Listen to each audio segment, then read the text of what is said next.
How big are people's drums? Anyone have as large as 100 by 100? Not yet. People have 10 by 10. Has anyone scaled beyond 10 by 10 on the FPGA at all yet? So what are people getting up to? We're at 64 by 64 right now. 64 by 64. It should scale pretty easily. We just haven't tested it yet. Is it audibly lower frequency? Not so much with the initial conditions we have. Interesting. You driving it in the corner? In the center. If you drive in the corner, it certainly will be higher frequency. Okay. We were able to get a 75 by 300 to work. 75. So 75 is the parallel direction, and then 300 tall in the serial direction. Right. Just still within 4 to 1. But we had a problem with the DSP multipliers. What's that? So you have all these DSP multiplier blocks, right? And each of them, so it's either a 36 by 36 or two 18 by 18s. And you have 87 of those blocks. But we weren't able to get Quartus to allow us to do the muxed mode where it's doing two multipliers for one DSP multiplier. It would just complain that it ran out of logic elements as soon as we scaled it beyond that. Does it complain at assembly or at which stage of the compilation process does it complain? Brian can correct me if I'm wrong. I thought it was place and route or the fitter or something like that. Because it should automatically place 2 multipliers in each DSP block if it's 18 by 18. But it does it in the weirdest possible way. It fills them all with 1, and then it goes back and fills them all again with the second one. That's interesting. Okay, because we were looking through the documentation to see if we had done something wrong because we couldn't find it explicitly where it said that 18 by 18 signed, like both signed were allowed. We found it where 19 signed by 18 signed was allowed, and 19 signed by 19 signed is allowed, and 18 by 18 unsigned is allowed. But we couldn't find 18 by 18s, at least explicitly defined. That's not to say it wouldn't work. We didn't see it defined, so we were wondering if that was the issue.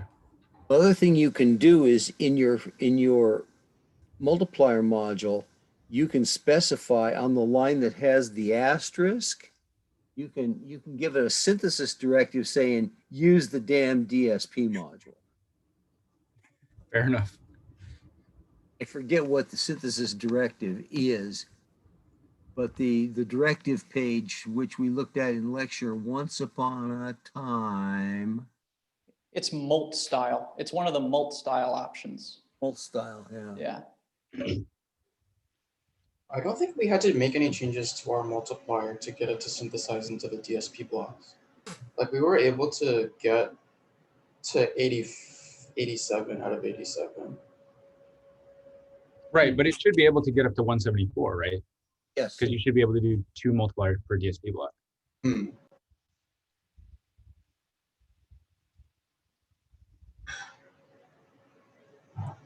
See if the synthesis command changes that at all. Right, we'll try that out. Yeah. Any other questions or issues? Okay. Not everyone was on the call when there was a question on Piazza that we talked about briefly before everyone was here about how precisely do you get the part of the lab report requires that you get the audio output from your FPGA into MATLAB so that you can do a spectral analysis of it. And you can do that directly from MATLAB because remember that the FPGAs are plugged directly to the audio input of the PC. So you can run your drum on your FPGA and record that sound directly into MATLAB to do that sort of thing. So all of that should be on the lab PC and MATLAB side and not at all on the Verilog or HPS side. Okay, anything else? Otherwise, I'll get started. I have maybe like 15 or 20 minutes of remaining Mandelbrot stuff, and then I want to talk about, just start brainstorming about various final project ideas. Because I'll post a something about this on Canvas with all the details, but I'm going to ask for an approximately 1-page final project proposal in about 2 weeks. So at the same time as your lab 3 week 2 checkout, which is to say a week before you finish lab 3, I'll ask for just a 1-page proposal. This is what I would like to do. This is how this project uses the FPGA. This is how it uses the HPS. Basically just as a sanity check, just so that we can look at it and make sure that people are choosing projects that are appropriately using the FPGA and that aren't impossible. I don't know. Just we'll make sure that it's properly scoped. But it shouldn't be a tremendous, it's not sort of a difficult assignment. We're just looking for what you're thinking. So I thought it might be useful to, as a group, brainstorm some various ideas just to start kicking this thing around in your brain. But I'll start by just finishing we're almost finished with the Mandelbrot stuff that I wanted to talk about, so I can start by finishing that. So, can you see my screen there? Is this showing the Mandelbrot thing? Okay, I have a new monitor set up, so I'm just getting used to this. So I'll remind you where we were. So a couple lectures ago, we introduced Mandelbrot set in general. And then last time we started talking about lab 3 specifically. And I'll just remind you that what we talked about was that in lab 3, we're going to be iterating this complex function many, many, many times. And the general order of operations is going to be to loop through each pixel on the VGA screen. So each pixel on the 640 by 480 VGA screen. And for each of those pixels, that pixel will be mapped to a particular number in the complex plane. So you go from 640 by 480 resolution to some complex number in the range of -2 to 1 in the real axis and 1 to -1 in the imaginary axis. You'll also have to zoom with this, so that scaling will change as you zoom, but at sort of the top level of zoom, it'll be in this range. So there will be a 1-to-1 mapping from a particular pixel to a complex number. And then for that particular complex number, you'll plug it into this iteration, run it over and over and over and over again. And if you reach a threshold number of iterations, 1,000, but that'll be configurable, and you have not exceeded a complex magnitude here of 2, then you'll say, okay, that's in the Mandelbrot set, and you'll draw a color to that pixel that indicates in the Mandelbrot set. And if you end up a distance further than 2 before reaching that threshold number of iterations, then you say we're outside of the Mandelbrot set, and you color that pixel using basically whatever color scheme you would like. But a nice one is to color it based on the base 2 log of the number of iterations that it took for you to exceed that threshold. That gives very pretty looking pictures, but you can play with that. You can even make that configurable if you want, so that you could render this thing and then dynamically change the color scheme, and that could be kind of cool. See what looks nice. So this is approximately what we're doing. In order to do this, we have to keep in mind some things that we did not have to keep in mind for the drum. In particular, for the drum, all of our parallel, everything that we built in parallel had precisely the same amount of computation to do each time you stepped through a drum iteration. In this case, for this lab, that's not the case. Some of these pixels are going to diverge, which is to say they're going to reach a distance further than 2 from the origin in 2 cycles. And others of these pixels will take the full 1,000 cycles. So you have to think about load balancing for this lab. How do you appropriately spread the computation out among all of your parallel hardware? And we talked through some strategies for thinking about that. And then the other thing that we'll have to think about, which I'll talk about a little bit today, is how to deal with some of these serial bottlenecks. How are you going to dispatch pixels to each solver? As we kind of talked about last time, the best way to avoid this bottleneck is to not do it, and to have each of your parallel iterators know at reset which are its pixels, so that you don't have to tell it. Every time it finishes a pixel, you don't have to tell it what its new pixel is, because it already knows, because it's following some procedural method of moving through the screen. And then the other serial bottleneck to think about, which we'll talk about a little bit today, is when each of these iterators finishes with a pixel, how do you have each of them write that information to the VGA screen without causing too much bottlenecking, without too much contention for who's talking to the VGA screen at a particular time? So the place to start this lab is in MATLAB or in Python or in some environment where you are comfortable prototyping and where you can iterate quickly.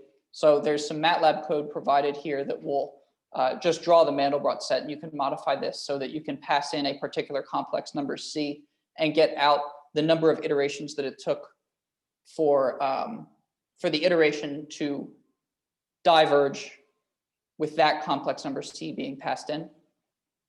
And that's so that you can compare, you can test your Verilog this way, right? You can pass a particular number to the Verilog, pass a particular number to MATLAB or Python, and make certain that they're both diverging in the same amount of cycles or in the same amount of iterations. So start in MATLAB. And then what I wanted to do then was talk about a C implementation of the same algorithm and then the hardware implementation of this algorithm. MATLAB abstracts away the complex arithmetic because it knows about complex numbers. We could just say I, and it knows that it's supposed to be doing complex arithmetic. And in C and in Verilog, we have to do that ourselves. So we briefly reviewed some of this complex arithmetic. We considered this iteration.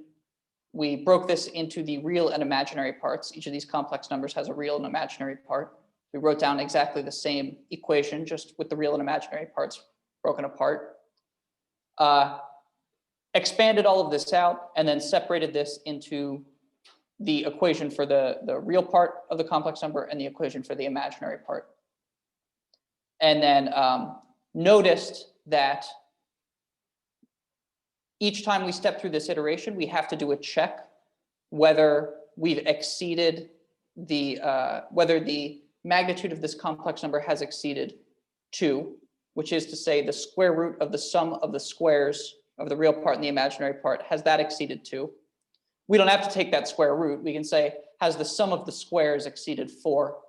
And we noticed that when we do this check for a particular iteration, if we save these two numbers, save these two square values, then we can reuse them in the subsequent step of the iteration. When we go back up to the top, we can have these pre-computed, which will drop your required number of multipliers per iteration from 5 to 3, which is nice. Saves you half your arithmetic or so. So in brief, that's everything that we discussed last time. What I want to do now is look at the C implementation of this. So I have the C implementation of this shown here. I got this, I'll point out, from, if we go to the course website, the University Graphics and Sound page, there's a Mandelbrot example here. This final link in the paragraph, the code, this is the code that I'm about to talk about. So I have that here in this Jupyter notebook. And this is not tremendously mysterious. I'll just point out the few sort of C specific things. We need to create our X and Y arrays ourselves in C, which is, not mysterious, but something that's different from MATLAB. So for each pixel in the X direction, the 640 direction of the VGA screen, we map each pixel in the range 0 to 640 to a particular number in the range -2 to 1. And then we do the same thing for Y in the 0 to 480 direction. So this is us creating an X array and a Y array where we can pass in the particular pixel as an index to that array, and the value contained at that index will be the complex number associated with that pixel. So we're creating an X array that's 640 long and a Y array that's 480 long so that we can pass in a X and Y pixel and get out the complex number associated with that pixel. And then all of the actual Mandelbrot stuff is happening in here. So we loop through each pixel. So we loop through each combination of X and Y. So we loop from 0 to 640 and from 0 to 480. And for each combination of these two indices, we run the following iteration. We start out by setting at the beginning of each iteration. So for each new pixel, we 0 the real part of the complex number, the imaginary part of the complex number, the square of the real part, and the square of the imaginary part. And we do this because you'll recall that this iteration sets z0 to 0. So you always start with the complex number at 0. And the thing that changes for each pixel is not z0, but this number c. Z0 is always 0. We always start with the complex number at 0. So, okay, we 0 those things. We look up the constant value c associated with that particular pixel by indexing into those x and y arrays. So we pass in I, which is in the range of 0 to 640, and get out the real part of c. Pass in j in the range 0 to 480 and get out the imaginary part of c. We do a little cheat here to speed things up, which is it is known, if we look at the Mandelbrot set here, the largest circle that fits within this main cardioid and this head of the Mandelbrot set, the centers and the radii of those circles are known. So in this particular code, we look up whether the pixel that we are considering is within that circle or within the circle that's contained within that cardioid. And if it is, we just say, okay, we know it diverges there, which saves us a whole bunch of iterations for those particular pixels. Otherwise, we do this iteration. We update our imaginary part of the complex number, update the real part of the complex number, update the squares of each of those, and then do a check to see whether or not the sum of those squares has exceeded 4. And if it has, then we break out and we jump into this next part. If it hasn't, we just keep on iterating until this count exceeds max count, which is set to 1,000 in this particular example. And note here that we're saving zr squared and zim squared get reused. So this is only a total of 3 multiplies to do this update. And then once we break out of here, we color the particular pixel that we're considering in accordance with what happened with the iteration. So what this is doing is it is assigning a color based on approximately the log base 2 of the number of iterations that it took to reach that max count threshold, or I'm sorry, to reach, for this to diverge, for this value to exceed 4. And the way that it's doing this is, it turns out, I was going to put this in a separate little, how do we approximately calculate the base log 2? How do I want to say this? So to a pretty good approximation, the log 2 of a number is equal to the position of its highest order bit. So for example, the log 2 of, let's say, 0, 1, 0, 0, 1 is approximately 3. Oops, that didn't work.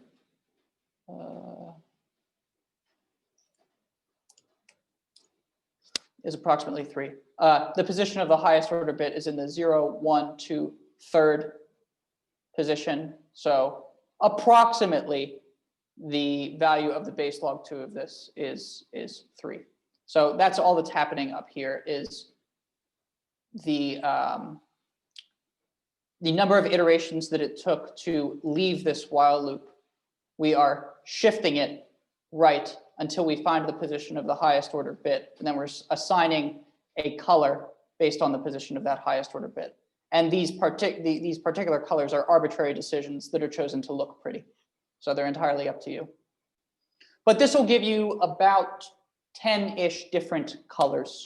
And then obviously you can add more if you like, but about 10 colors looks really nice. I experimented when I was playing with this with, in Python, I generated 256 random colors so that I could assign a different color to every different number here. And that's kind of interesting and also kind of a mess.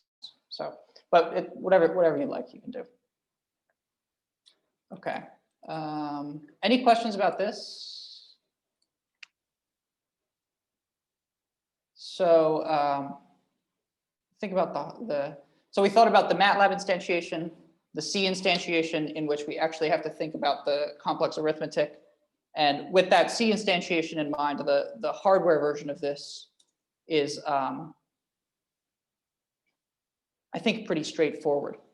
So the actual states that we're keeping track of for our iterator here is the imaginary part of the complex number, the real part of the complex number, and then the squares of each of those. And recall that we're keeping the squares of each of these as separate states, because if we do that, we save on multipliers. We can save ourselves some arithmetic. So this is the hardware version of the two equations that we just spent a bunch of time looking at.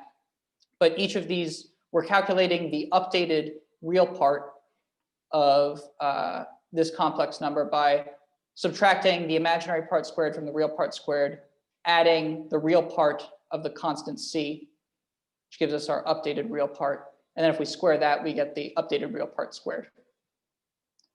And the imaginary part, we multiply the real and imaginary parts, multiply that by 2 or shift by 1, add the imaginary part of this constant C, which gives us our updated imaginary part, square that, and we get the updated imaginary part squared. And then to actually do the check whether we've exceeded a complex magnitude of 2 away from the origin, we sum these two squares and we ask, is this greater than 4? If it is greater than 4, then we write some color to the pixel associated with this constant to indicate that we're outside of the Mandelbrot set. If we have not exceeded 4, then we ask, has the number of iterations exceeded our threshold, 1,000 or whatever you have it set as? If so, then you write a color that means I'm inside the Mandelbrot set to that particular pixel. And otherwise, we move some information around, like I'll show you here, and run this iteration again.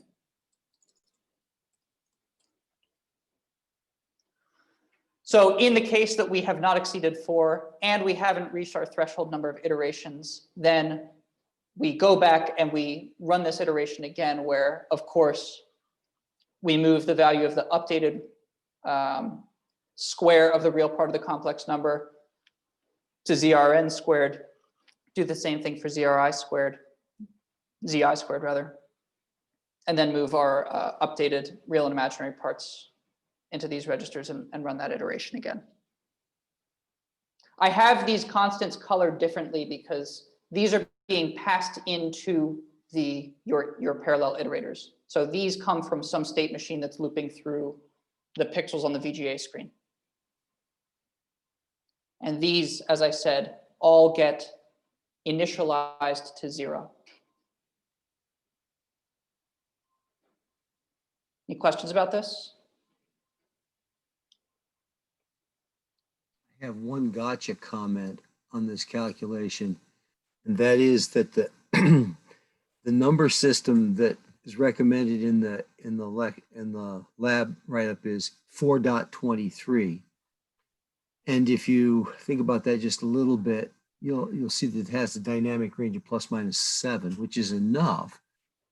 But that means that before you square the real and imaginary part, you have to check and see if they're bigger than 2. If they're bigger than 2, the system is going to diverge and you're done. But you have to check before you square, because if you check after you square and add, the number may wrap to a number less than 7 or less than 4. You have to be careful about that. That's a good point. I'll update this diagram to include that. So when you get to this stage and this stage, before you do this multiply, check whether either of these have exceeded 2.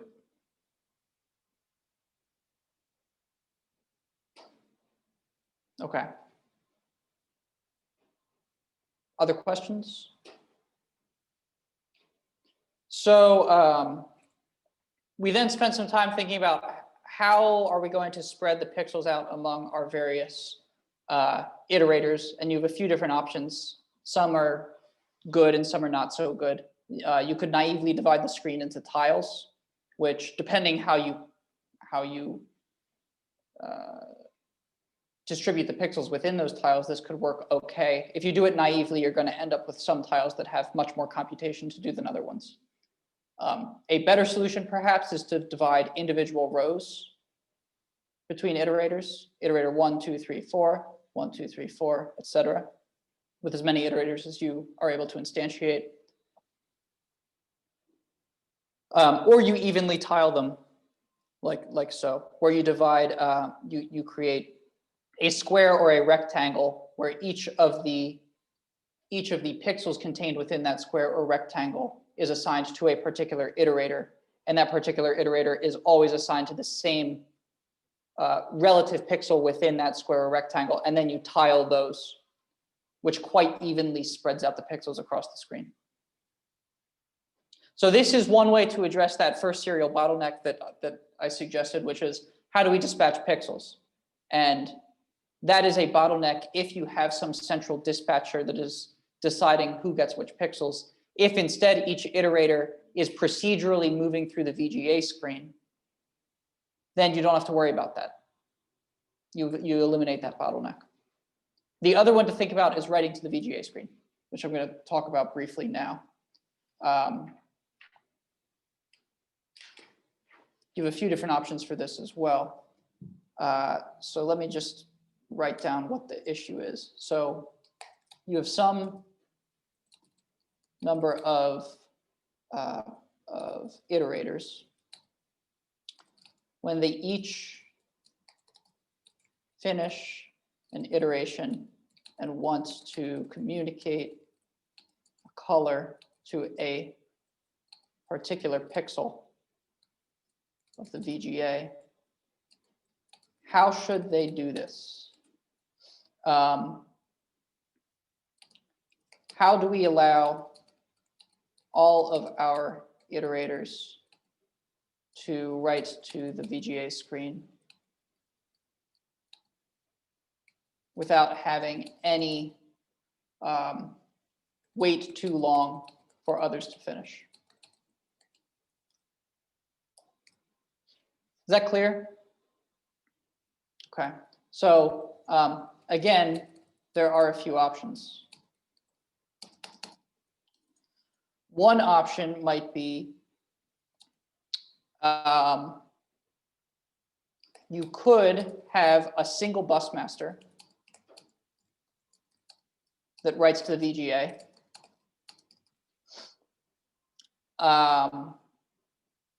And do something, perhaps round robin checking of each iterator to see who is ready.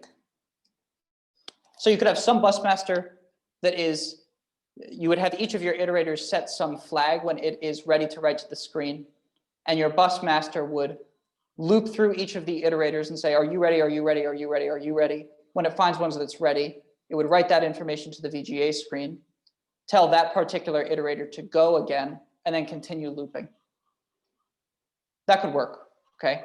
At potential risk of having some of your iterators wait until the bus master gets to it in order to start up its computation again.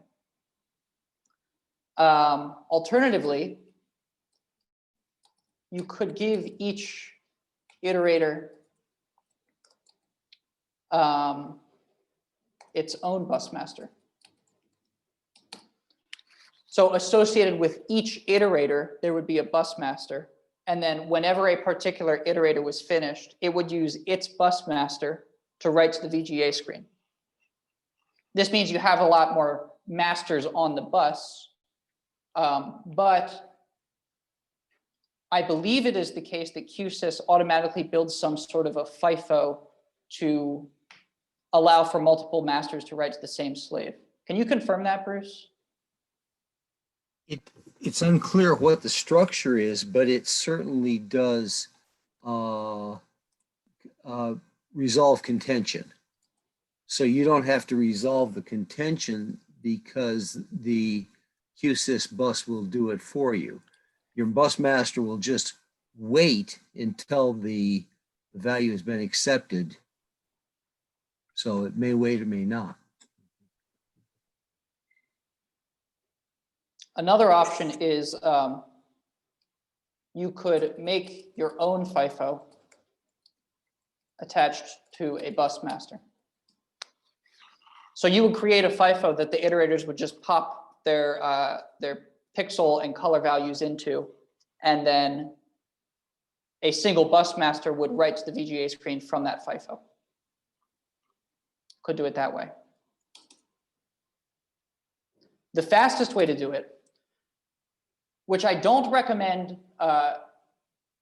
starting with, I recommend that you write to the VGA screen using some sort of a bus master, probably by changing one of the examples that's on the course website first and getting that to work. And then if you want to further optimize, the fastest way to do this is to write your own custom module that drives the VGA screen. So you would have your iterators write pixel information to a dual ported to a or many dual ported M10K blocks, and have your VGA module read from that or those M10K blocks to write to the screen. And because M10K is dual ported, you can read and write simultaneously. This completely removes the Avalon bus from the picture. So you would have you would write your own module, and I'll point you to, on the course website, there's a place to start here.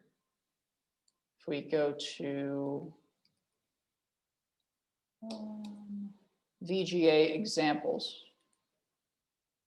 there is an example here written by Skylar Schneider that does this. You'll have to build a little bit of infrastructure for working with this. So you have to put together a PLL that's at the clock rate that the VGA expects. But if you modify this and get this implemented, then you can have all of your iterators just write to M10K memory as quickly as they can, without talking to any of the other iterators, without talking to any kind of a bus master. They just write to memory. And then your VGA module, your custom VGA module, just reads from that memory.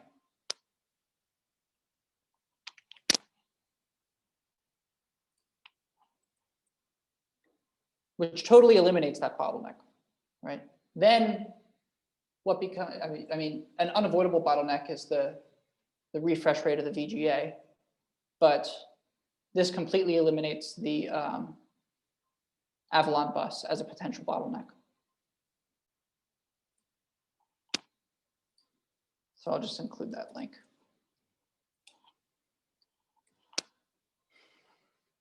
Any questions?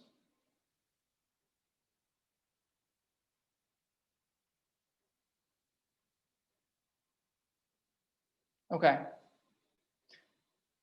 So again, start with MATLAB or Python, then in Model Sim, build a single iterator that will take in as parameter inputs, it will take in that complex number C, and it'll run the iteration either until it reaches a threshold number of iterations, probably 1,000, or until it exceeds a complex magnitude of 2.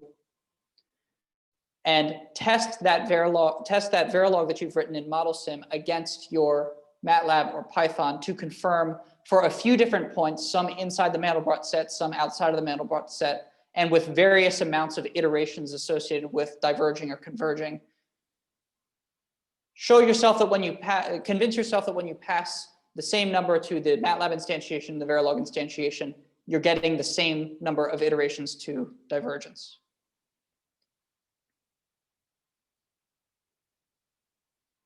Okay. And then I would recommend getting that one iterator built on the FPGA and interacting with the VGA screen. With one iterator, you can draw the Mandelbrot set, right? It'll go faster when you add more, but I would start with make a single iterator in ModelSim, compare it against MATLAB or Python, get that single iterator on the FPGA and drawing the Mandelbrot set to the VGA screen, and then speed it up.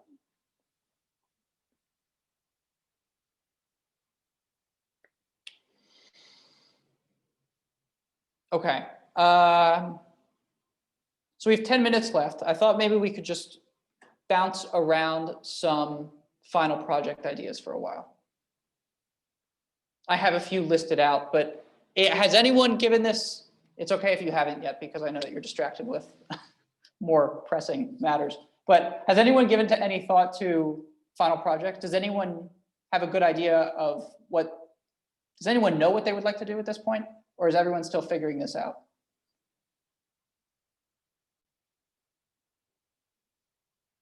Okay, so maybe people are still figuring it out. That's okay. I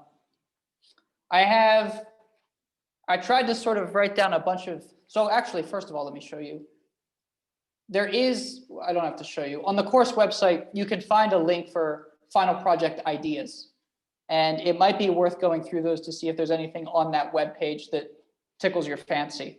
But in general, I tried to write down sort of categories of final projects and then a bunch of hallucinations of some potential final projects just to sort of get your brain going. So generally speaking, what we've seen projects that fall into the category of computing, which is to say things like building really old computers on the FPGA. Can you instantiate an Apple II on the FPGA? It could be kind of cool. Things like neural nets, that sort of flavor of project. You could build some sort of game, some sort of cool graphics thing on the VGA.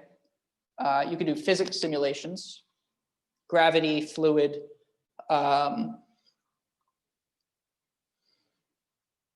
particle simulations, like are used in a lot of animated movies. You could build fire simulations and fluid simulations. You could build some sort of instrumentation. In this case, for this particular year, because we're not in the lab, the instrumentation is probably not going to be something like a scope, but you might consider some sort of instrumentation specifically for labs set up like this. So instrumentation that involves Zoom in some way, maybe maybe this is a slightly separate category, but you could imagine some sort of a speech to text through Zoom project that subtitles in Zoom would be kind of cool. Or text to speech, I guess. You could do some sort of speech vocoder. There's a whole bunch of different audio signal processing projects that you could do. You could talk to the FPGA through Zoom and have it auto-tune your voice. You could go through, Cornell maintains a massive library of bird songs. You could go through and try to simulate the calls of some various birds. They have to be hard birds, or at least appropriately difficult birds. You can't just simulate a songbird with a pure tone, but you could try to simulate some tricky birds. Various biology projects. Could you build a model of a human heart? I don't actually know how hard this is. Maybe this is too hard. But could you build a physics model of a human heart and get audio out of it so that you could hear a heartbeat? And then could you listen to things like fibrillation? Could you build a model of a neuron and then make a whole bunch of copies of that neuron and make some sort of visualization for the interaction of neurons in the brain? What else do I have down here? If Bruce or anyone else has thoughts too, just chime in. Heart simulation is interesting. Each heart cell is described pretty well by a ODE, a set of 4 or 5 ODEs, and you can couple those together the way the heart is coupled together. With about 30 heart cells, you can get a decent looking ECG out. The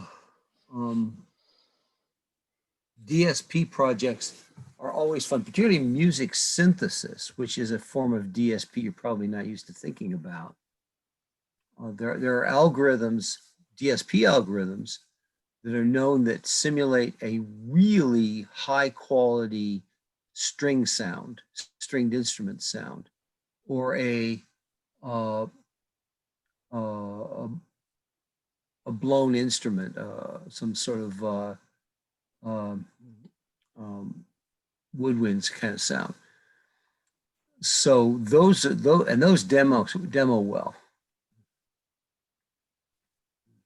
Another cool one, actually, let me share my screen briefly, because I've been experimenting with these lately, and it occurred to me that this could be a cool FPGA project, is these reaction diffusion systems, which are coupled differential equations that describe the diffusion and reaction of 2 different chemicals.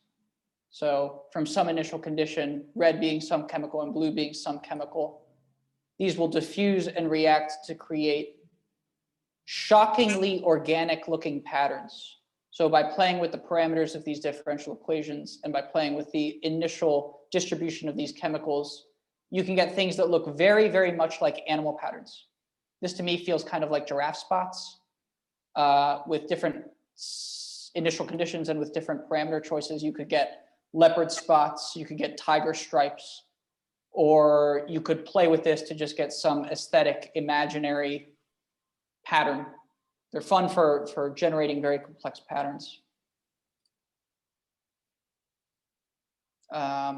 There's a fluid flow model which is known, which should port well to the FPGA. It's called a Lattice-Boltzmann model.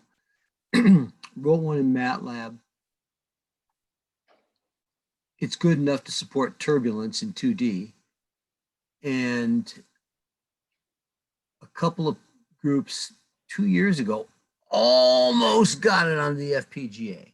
It didn't quite run right for it, but it'd be a good good differential equation. Also, if you go to the proceedings of the ACM on computer graphics, every year they produce this beautiful high-tech glossy publication on graphics applications. Many of those port well to parallel computing. If you're interested in computer graphics. I haven't decided if this is appropriate or not, but just as I was thinking through ideas, it occurred to me that you could build an emulator for an Enigma machine. One of the World War II style encoding devices, build one of those on the FPGA, and then maybe build a Enigma breaker.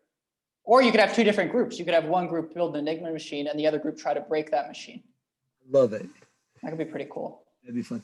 There are whole sub-communities of people who are interested in obsolete machines. One of the favorites among people emulating old machines is a PDP-11, which would be fun to port on, or a PDP-8. These were old, PDP-11 was the original machine that ran Unix. But if you want to go way back, you could port an ENIAC onto this thing, which was the first publicly an Alex computer. It was on Valentine's Day, the day I was born, 1946. The year I was born. And it was embarrassingly simple.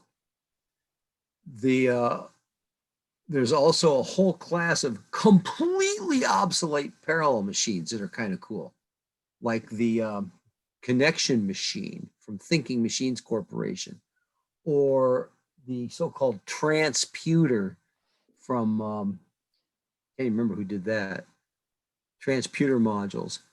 And they're all fairly simple. If you get them to the point where they'd run their own compiler, that would be cool. Cellular automata are fun. Love cellular automata. They're really cool. This one too, I'm not actually sure how hard of a simulation this would be, but it's one that I would love to see is, could you simulate fluid in zero gravity? Some weird undulating ball held together by surface tension, like when you see the astronauts squirt some water into the ISS and it just kind of undulates. Could you build a simulation of that on the FPGA? That's a high value problem, by the way. Fuel slosh in spacecraft is not very well understood, and there might be a cool paper in there. Along the spacecraft direction, another high value problem is propagation of orbital debris. Could you simulate the explosion of something in space that creates a bunch of debris and then make a gravity simulation that shows how that debris cloud propagates? Maybe even forming more debris. Could you simulate it for long enough that you simulate debris strikes forming more debris and get a visualization of that Kessler syndrome that people talk about? Debris begetting more debris. So in this case, you don't have to worry about the gravitational field, the gravitational forces between particles, but you do have to worry about collisions and drag. Yeah.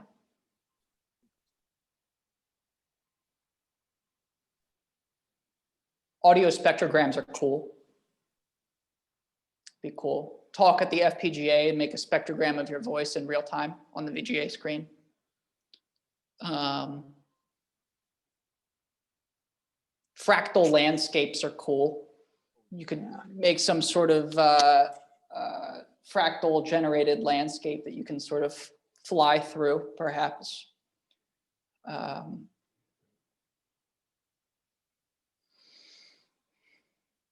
Try to find something that like is, you know, tickles interests of yours outside of, you know, just FPGAs. If you can incorporate FPGAs with something else that you're interested in, those tend to make the coolest projects. If you like history, an Enigma machine could be pretty cool. If you like wildlife, bird songs could be pretty cool. It'd be interesting to see if you could make a birdsong simulator that would generate, say, novel sparrow songs that sounded like a sparrow, but none that had ever been heard before. And then you could go confuse the hell out of real sparrows. Yeah. But Hunter's quite right. The best student projects come out of outside interests, where you take something you're already interested in or something you're already doing, maybe in a project course, and elaborate it into this field of knowledge, into FPGAs. That makes a good project.